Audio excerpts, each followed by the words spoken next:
ঈদের ঘুরতে গিয়েছি বাইরে, তো দেখলাম যে এত বড় লাইনটা বিশাল বড়, তাই না? সাথে দেখেন ট্রাকও যাচ্ছে আমাদের গাড়ির পেছন পেছন। তো দেখেন কত কত কত কত বড় আরও কিন্তু ছিল।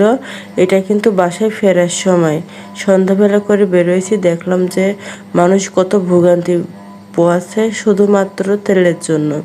সত্যি ভিডিওতে দেখছিলাম, আর আমি তো দেখে অবাক যে এত মানুষ কিভাবে বাড়ি যাবে। ও আল্লাহ! এটা কিন্তু রাত 8টার সময়। তো দেখেন এরা কিভাবে বাড়ি যাবে। আরও কিন্তু বড় ছিল।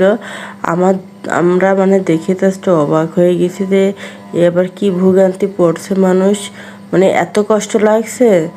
আর এইটাই কিন্তু আমি প্রথম দেখলাম নিজে চোখে, আর আপনাদের সাথে শেয়ার করব না তাই কি হয়? আমি কিন্তু কয়দিন ফেসবুকে দেখছিলাম, আর আজকে নিজের চোখে দেখলাম।